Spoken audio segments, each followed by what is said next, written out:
First of all எங்களுக்கு எங்களோட ஜிஸ்டாதில் யூஆர் கமிங் லைவ்னா it's really a great thing for us, great opportunity for us to have you here. ஏன்னா உங்களை மாதிரி எக்ஸ்பீரியன்ஸ்டு எல்லாமே பார்த்து அவ்வளோ ஒரு நாலேஜபிள் பர்சன் கூட டிஸ்கஸ் பண்ணுறதுல we are really blessed to actually have you here. So first அதை நான் சொல்லணும்.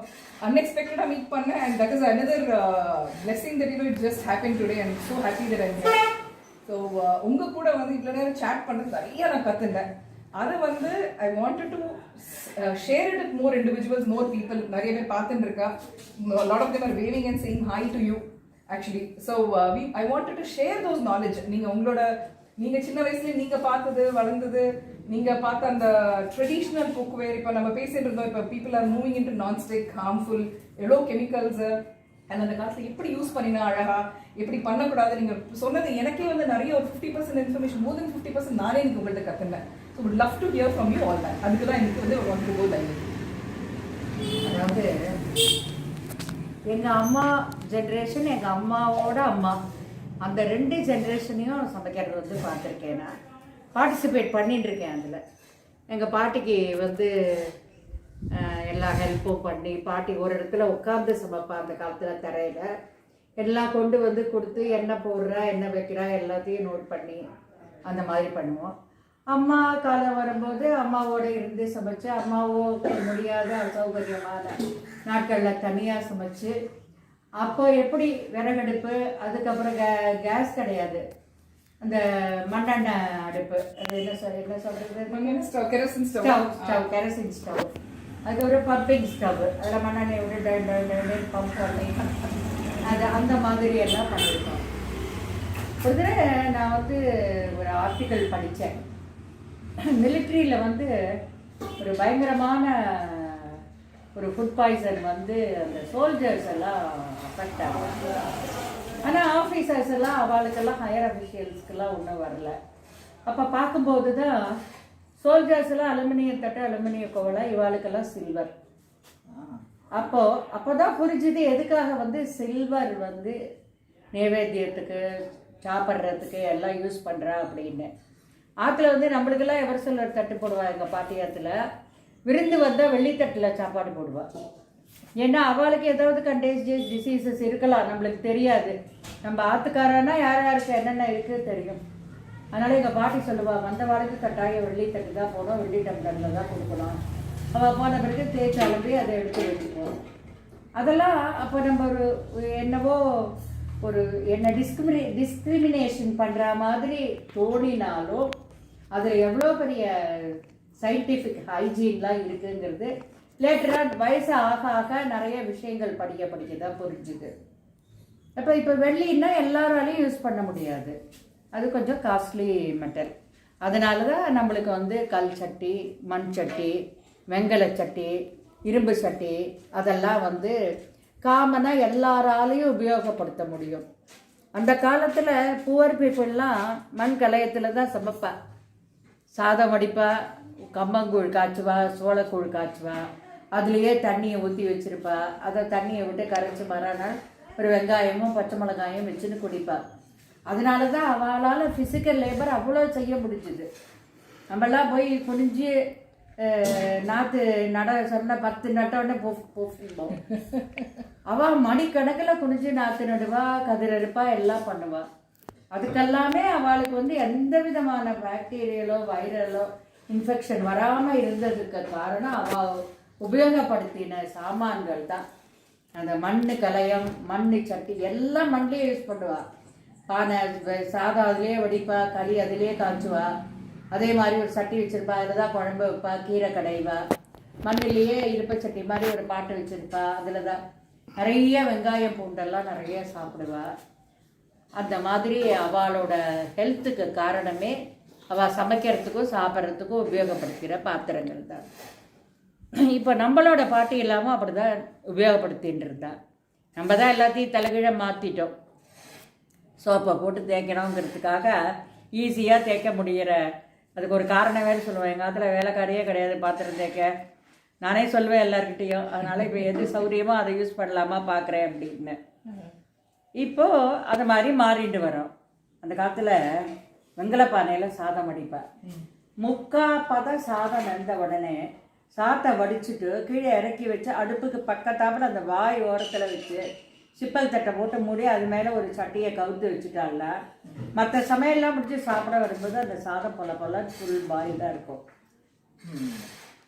அதே மாதிரி அந்த அந்த வெங்கலப்பானையை வச்சு அந்த கொடியடுப்பில் பருப்பையை வச்சா அவள் செய்ய வேண்டிய மிசிலேனியஸ் புளியை நினச்சி காய்கறி நறுக்கி அந்த காரியெல்லாம் பண்ணிட்டு வரதுக்குள்ளே அது ரெண்டும் ரெடி ஆகிட்டு இருக்கும். வந்து சாத்தை வடித்து கீழே இறக்கி வச்சுட்டு அழகாக மாக்கல் சட்டி. மாக்கல் சட்டிங்கிறது இந்த சோப் ஸ்டோன் அது. ஆமாம், அந்த மாக்கல் சட்டியை போட்டு அதுலேயே எண்ணெயை விட்டு தாளிச்சு கொட்டுவா. அதை அவ்வளோ நல்லா பழக்கி வச்சுருப்பா. மாக்கல் சட்டியை வாங்கி மாக்கல் சட்டியை பழக்கிறதுக்கு 2 குழந்தைய வளர்த்துடலாம். அவ்வளோ அழகாக அதில் முதல்ல கஞ்சி தான் வடிப்பேன். கஞ்சி வடித்து ஒரு பக்கமாக வச்சு மூடி வச்சுருப்பேன். 15-20 நாள் கழித்து சமைச்சு முடிச்சுட்டு அடுப்பில் இருக்கிற நெருப்பெல்லாம் வெளியில் இழுத்து அடைச்சதுக்கப்புறம் அந்த அடுப்பு கணக்கணப்பு மேலே அந்த மாக்கால் சட்டியை வச்சு அதில் தண்ணி ஊற்றி வச்சுருப்பேன். அந்த மாதிரி அதை 1 மாதம் பழக்கிட்டு அதுக்கப்புறம் அடுப்பில் போட்டு அதை சமையல் பண்ணாலாம் அவ்வளோ நல்லா இருக்கும்.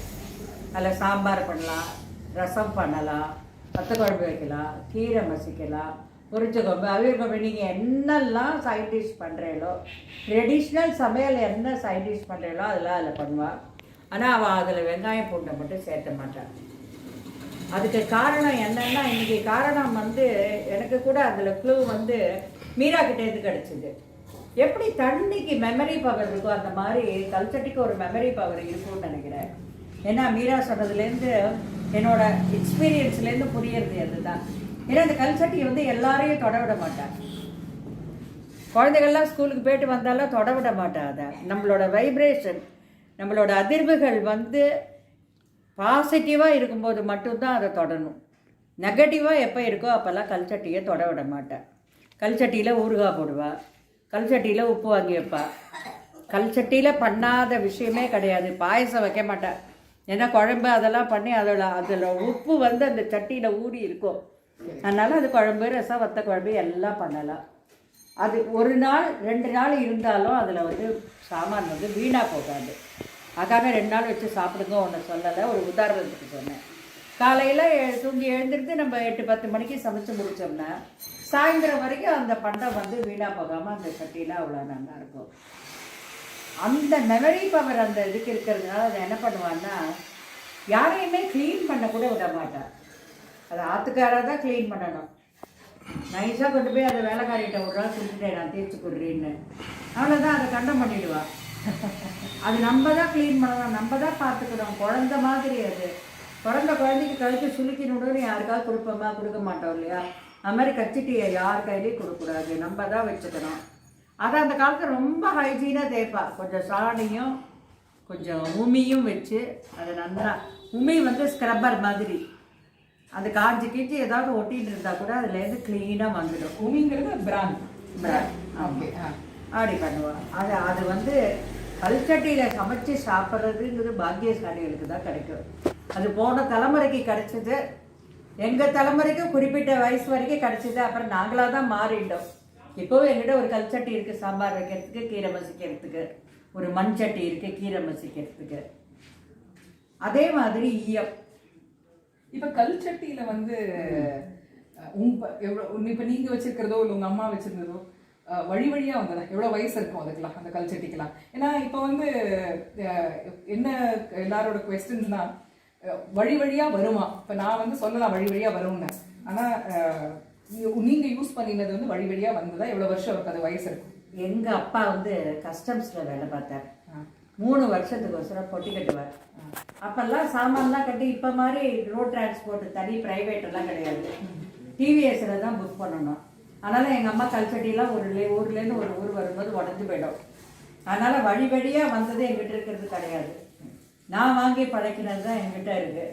அதுக்கப்புறம் அம்மா கிட்ட கடைசியாக அம்மா வீடெல்லாம் காலி பண்ணிட்டு பிள்ளையோட தனியில் இனிமேல் எஸ்டாப்ளிஷ்மெண்ட் வேண்டான்னு போகும்போது ஒரு சட்டி அம்மாட்டேருந்து ஒரு கல்ச்சட்டி எடுத்துன்னு வந்தேன். அது இன்னமும் வச்சுருக்கேன் நான். ஏன்னா எனக்கு பர்மனெண்ட் எஸ்டாப்ளிஷ்மெண்ட் இங்கே, அதனால் எனக்கு உடையறதுக்கு சான்ஸ் கிடையாது. அப்புறம் முந்தியெல்லாம் சமைச்சு முடிச்சுட்டு ஒரு பக்கெட்டில் எல்லா பாத்திரத்தையும் வச்சுட்டு இது தெருக்கோடியில் வாய்க்கால் இருக்கு, அங்கே தான் போய் பாத்திரத்தை தேய்ச்சி பக்கெட்டில் கவுத்து மேல்படியில் வச்சுட்டு மூஞ்சி அலம்பிட்டு ஆற்றுக்கு வருவோம். கச்சட்டி தேய்க்கிறதுங்கிறது வாய்க்காலில் போய் தேய்க்கிறதுன்னா அவ்வளோ ஒரு சந்தோஷம்.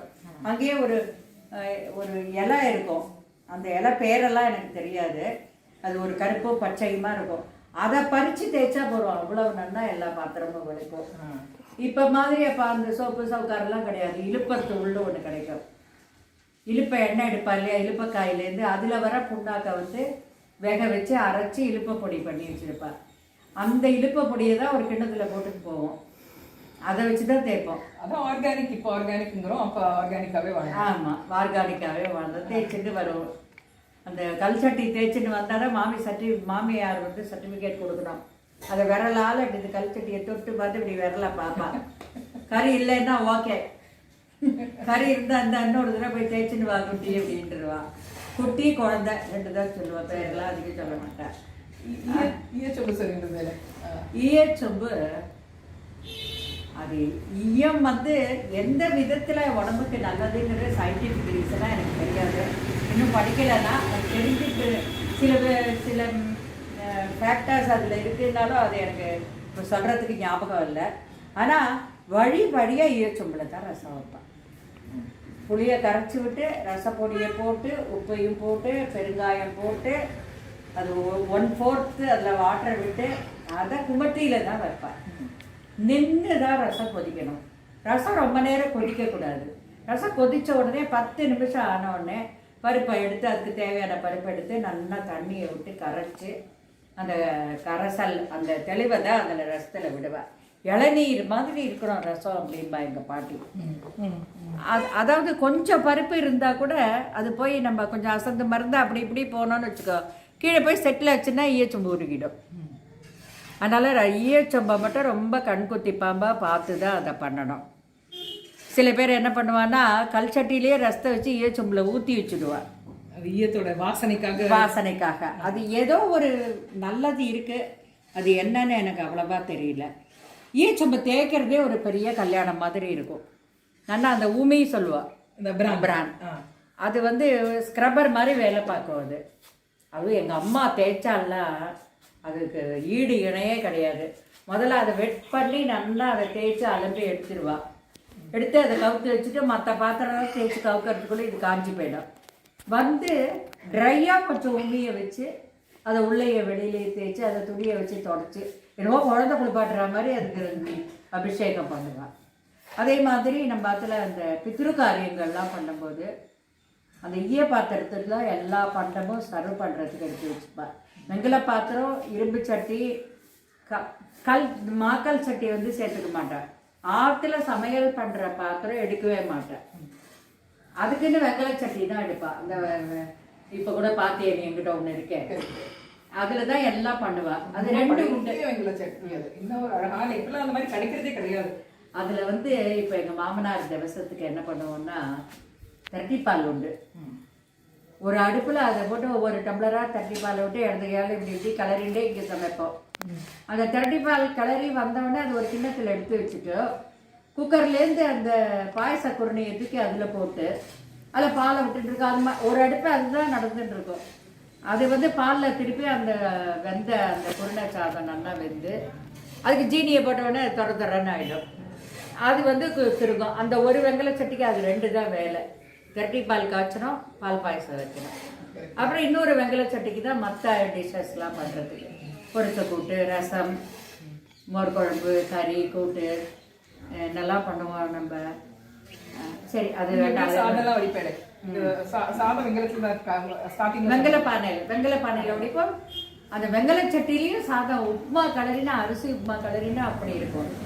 அந்த காலத்தில் சமையல் முறையில் சமைச்ச பாத்திரங்கள் வந்து சமைச்சு அடுப்பை சுற்றி வச்சுப்பா. அப்படியே அந்த அடுப்பு வந்து அதோட சூடு நம்ம வந்து நல்ல உஷ்ண பிரதேசத்தில் தான் இருக்கும். அந்த சூடு சீக்கிரம் ஆறாது. அது 2 hours 3 hours எங்கள் பாட்டி சமைச்சு முடிச்சு வச்சுருந்தாலும் நாங்கள் மத்தியானம் 12:30 மணிக்கு எங்களுக்கு எங்கள் ஆத்துக்கு எழுத்தாப்புல ஸ்கூல் சீர்காழியில். இந்த சீர்காழியிலேருந்து யாராவது பார்த்துட்டு இருந்தால் தெரியும், வாக்காங்கருத்தர் எங்கள் ஆத்துக்கு நேர் எழுத்தாப்புல சபாநாயகம் முதலியார் ஹையர் செகண்டரி ஸ்கூல்.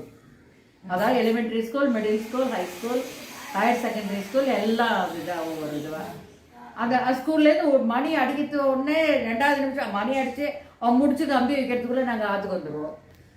வந்தால் சுட சுட இருக்கும் சாப்பாடு. காலையில் சமைச்சது, காலையில் ஒரு 9 மணிக்கு சமைச்சது ஒரு 1 மணி வரைக்கும் சூடாக சாப்பிட்றதுக்கு ஏற்ற மாதிரி நெய் விட்டுட்டு சாப்பிடுவோம். அந்த அளவுக்கு சூடாக இருக்கும்.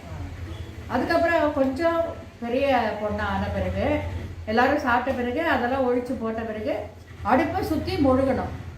இந்த சாப்பாடு வச்ச இடமெல்லாம் அது என்னோட டியூட்டி. அடுப்பை சுற்றி நல்லா சாணியை போட்டு ஒரு பர்டிகுலர் அமௌண்ட் எங்கெல்லாம் அவள் புழங்கினாலோ அந்த புழங்கின இடமெல்லாம் தொடச்சி வச்சுட்டு போகிறான். அப்புறம் தான் ராத்திரி அந்த அந்த சாணியை போட்டு மொழுகிறதுங்கிறது வந்து என் தங்க ஓடி போயிடுவோம். இப்போ யாரும் பண்ணுறது கஷ்டம். ஆனால் அது எவ்வளோ பெரிய சுகாதாரங்கிறது இப்போ நிறைய எழுதுறா, திருப்பி எழுதுறா. ஆனால் அப்போ அது இல்லாமல் வேலையே கிடையாது.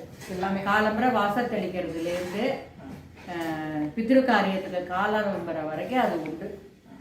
அது இல்லாமல் வேலையே கிடையாது. எதெல்லாம் நல்லதோ அதெல்லாம் விட்டுட்டோம். அதான் இப்போ சொன்ன கொரோனா வைரஸ் வந்த பிறகு சைனாவில் எல்லா பணத்தையும் எரிக்கணுங்கிறானே, நம்ம அதை தானே காலங்காலமாக பண்ணிட்டு இருக்கோம் இல்லையா? நேற்றுக்கு எங்கள் ஆத்துக்கார் கேட்டார், ஏன் செத்து போனோடனே மூக்கை அடைச்சி கால் 2 கட்டுறா அப்படின்னு. எல்லாரும் அதுக்கு என்னென்ன காமனாக எல்லாரும் உட்காந்து இங்கே எல்லாரும் கசின்ஸ் தானே பேசும்போது கேட்டார். ஒருத்தர் ஒன்று சொன்னால் வரைச்சி போகாமல் இருக்க, எடுக்காமல் இருக்கணும், மடிக்காமல் இருக்கணும் அப்படின்னு. அதெல்லாம் கிடையாது. மூக்கு வழியாக எந்த விதமான வைரஸும் வெளியில் வரக்கூடாது. வாயை சேர்த்து இப்படி தலையில் கட்டிடுவா, வாயை திறக்க முடியாமல். கால் 2 கட்டுறது மர்மஸ்தானம் வழியாக எந்த விதமான வைரஸும் வெளியில் வராம டைட்டாக வச்சு கட்டிடுவா. அவ்வளோ ஹைஜீன் இருந்தது. அவ்வளவு ஹைஜீன், எல்லாத்துலேயும் ஹைஜீன் இருந்தது. அந்த மாதிரி இருக்கிற இடத்துக்கு போனால் வந்ததும் குளிக்கணும் அப்படிங்கிறது வந்து மடிய ஆச்சாரம் தீண்டாமை அதெல்லாம் கிடையாது. அது ஒரு பெரிய சுகாதாரம். என்ன நம்மளுக்கு வந்து வெளியில் அங்கே போகிற ஒரு 20-50 பேர் கூடினா தும்பல் மூலமாக கூட நம்மளுக்கு ஏதாவது வைரஸ் வந்து மேலே ஒட்டின்னு இருக்கலாம் அப்படிங்கிறதுனால அதனால எல்லாம் குளிக்கிறது. அதனால முந்தைய காலத்தில் அவெல்லாம் பாத்திரம் வாங்க முடியாமலோ வேற வசதி இல்லைங்கிற காரணம் ஏழைன்னு காட்டிக்கணும்னோ இதெல்லாம் உபயோகப்படுத்தலை. மண் சட்டி, மக்கள் சட்டி அதெல்லாம் உபயோகப்படுத்தலை. நம்ம குழந்தைகள் ஆரோக்கியமா இருக்கணும், கடைசி வரைக்கும் சத்தா சாப்பிடணும். இப்ப 113 வயசு கிழமை ஒருத்தா இன்னும் மிட்டாய் வித்துட்டு இருக்காரு ரோட்ல. இப்ப நம்மளால முடியுமா? ஏன்னா அந்த நம்ம ஆன்டிபாடிஸ் என்ன உடம்புல வந்தாலும் அதை எதிர்க்கிற சக்தி வந்து நம்மளுடைய சாப்பாடு மூலமா தான் நம்மளுக்கு கிடைக்கும். ஒரு அழகா ஒரு வார்த்தை சொன்னேன் நீ, இந்த பிராணா பத்தி. பிராணா அதாவது நம்ம மூச்சு இழுக்கிறோம், நம்ம சொல்கிறோம் ஆக்சிஜன் தான் நம்மளுக்கு. ஆக்சிஜனை தாண்டி பிராணான்னு ஒன்று இருக்கு. அதுதான் அந்த வாழ்க்கையோட முக்கியமாக நம்ம உயிரோடு இருக்கிறதுக்கு முக்கியம். சொல்லுவாள்ல பாட்டி இல்லை, என் பிராணனை ஏண்டா வாங்குறாங்க. பிராணாங்கிறது அவ்வளோ இம்பார்ட்டன்ஸு. அந்த பிராணா வந்து கிடைக்கிறதுக்கு நம்மளுக்கு இந்த வெசல்ஸ் வந்து ரொம்ப உபயோகப்படுறது. இந்த வெண்கலம் எல்லாம் சாப்பாடு வச்சா வந்து அதில் கிடைக்கிற என்ன கிடைக்கிறது அப்படின்னு வந்து நம்ம வந்து ஒன்றொன்றுக்கும் சொல்லி சயின்டிஃபிக்காக நிரூபிக்க முடியாது. பட் அந்த மாதிரி டெஸ்ட் பண்ணி பண்ணி பண்ணி எது நல்லதோ அதை வந்து பெரியவா வாழ்க்கையாக வகுத்து கொடுத்துருக்கா. இப்போ சயின்ஸில் என்ன சொல்லுவாங்கன்னா, வெங்கலத்தையும் கல்ச்சட்டிலையும் சமைச்சா என்ன சமைக்கிறோமோ 98% நியூட்ரிஷன் அதில் அப்படியே ரீட்டைன் ஆகும். வெங்கலத்துக்கும் கல்ச்சட்டிக்கும் அவ்வளோ ஒரு ஸ்பெஷல் ப்ராப்பர்ட்டி இருக்கிற எல்லாத்துலேயுமே வந்து எல்லாத்துலேயும் நல்ல 90% மேலே இருக்கும். வெங்கலமும் கல்ச்சட்டி மட்டும் ரொம்ப எக்ஸ்ட்ரா ஸ்பெஷல் அப்படிங்கிறத வந்து சயின்டிஃபிக்கலி இப்போ ப்ரூவ் பண்ணிட்டு வந்துருக்காங்க. அதுதான் we are also trying to communicate இந்த மாதிரி இருக்கு. ஸோ ஏன்னா அன்னமும் வாட்டர் அது ரெண்டும் வந்து இட்ஸ் பிராணா, ரைட்? அதுதான் நம்மளோட பிராணா, life force, whatever we call. அது ரெண்டும் கிளீனாக இருந்தால் life is clean. Very good. இல்லையா? System is clean. கரெக்ட். அதனால நீங்களும் எல்லாருக்கும் கேஸ் அடுப்பு, எலக்ட்ரிக் ஸ்டவ்லெல்லாம் யூஸ் பண்ணுறதுக்கு அதை நல்லா பழக்கி, பொறுமை, வாழ்க்கையில் பொறுமை வேணும். பொறுமையாக அதை வந்து வெந்நீர் விட்டு கஞ்சி விட்டு லேசாக சூடு பண்ணி அதை நல்லா பழக்கி அதில் சமைச்சு சாப்பிட்டேன்னா கிடைக்கிற ஒரு சுகம் வந்து வேறு எந்த இதுலேயும் கிடைக்காது. எஸ்பெஷலி எதில் வேணால் நீங்கள் சமையல் பண்ணுங்க, தயவுசெய்து அலுமினியத்தில் மாத்திரம் எதுவுமே சமைக்காதீங்க. And nonstick. Nonstick nonstick aluminium, இரும்பு தோசைக்கல், இரும்பு சட்டி பொரியல்லாம் பண்ணுறதுக்கு அந்த மாதிரி உபயோகப்படுத்துக்கோ. சாம்பார் ரசம் அதெல்லாம் வைக்கிறதுக்கு மண் சட்டி உபயோகப்படுத்துக்கோ, இல்லைன்னா கல் சட்டி உபயோகப்படுத்துக்கோ. அதுக்கப்புறம் ஸ்வீட்ஸ் எல்லாம் பண்ணேன், தட்டிப்பால் காய்ச்ச, கேசரி கிண்ட, மைசூர் பாக்கு பண்ணேன். ஆற்றுல வந்து டெய்லி சமையல். கல் சட்டி இல்லையா உங்களுக்கு பழக்கிறதுக்கு கஷ்டமாக இருக்கா, ஒரு வெங்கல உருளி வாங்கி வச்சுக்கோங்க. அதில் எல்லாம் பண்ணலாம். நீங்கள் காலம்பரம் தூங்கி எழுந்து அதில் பால் காய்ச்சலாம். பாலை காய்ச்சி ஒரு பாத்திரத்தில் கொண்டுட்டு அதில் வந்து பருப்பு போடலாம். பருப்பை எடுத்து ஒரு பாத்திரத்தில் வச்சுட்டு அதுலேயே கூட்டோ குழம்போ ரசமோ அவியலோ என்ன வேணால் பண்ணலாம். சர்விங் பவுலில் மாற்றி மாற்றின்னு அதை நீங்கள் வந்து ஆர்டராக பண்ணணும். எதை பண்ணினா அடுத்தது பண்ணுறது ஈஸியாக இருக்குமோ அதை பார்த்து ஆர்டராக பண்ணிட்டு வந்தேன்னா ரொம்ப சௌகரியமாகவும் இருக்கும், குழந்தைகளுக்கு ரொம்ப ஹெல்த்தியாகவும் இருக்கும். அப்படி நம்ம பழைய முறையை வந்து திருப்பியும் நம்ம ஃபாலோ பண்ண ஆரம்பிக்கணும். கட்டாயம். இல்லை இன்னைக்கு வந்து நம்ம பேசுனது நிறையா. ஹோப்ஃபுல்லி வந்து ஃப்யூச்சரில் இன்னும் நிறையா வந்து we want to learn from you. உங்களோட எக்ஸ்பீரியன்ஸஸ், உங்களோட அந்த ஃபன்னி ஸ்டோரிஸ், அந்த அனுபவங்கள். இன்னைக்கு வந்து வீடியோ இதுக்கு ஒரு we stop with this section. ஆனால் ஃப்யூச்சரில் we wish that you share a lot of information. இந்த மாதிரி உங்களோட ஜேர்னி பற்றி என்னெல்லாம் இப்போ நீங்கள் எப்படி படப்படன்னு கேட்கறதுக்கு அந்த கதையெல்லாம் சொன்னது, கொஞ்சம் கொஞ்சமாக போயிடுங்கிற கதை சொன்னது, அதுவே எனக்கு தெரியாது ஆக்சுவலாக. ஸோ அந்த மாதிரி வந்து all that we would love to know. Hopefully நம்ம நிறைய அந்த மாதிரி we will take your advice, take your inputs and share it with the audience. ரொம்ப ரொம்ப தேங்க்ஸ் உங்களோட நீங்கள் ஜாயின் பண்ணதுக்கு. எனக்கு ஒரு ஆப்பர்ச்சுனிட்டி கொடுத்து உன்னோட வியூவர்ஸ் எல்லாம் பார்த்து பேசுறதுக்கு கொடுத்ததுக்கு ரொம்ப ரொம்ப நன்றி. எல்லாரும் உடல் நலம், நீலாயுள், நிறை செல்வம், உயர் புகழ், மெய்ஞானம் பெற்று வாழ்க வளமுடன். தேங்க்யூ ஸோ மச் மாமி. Thank you so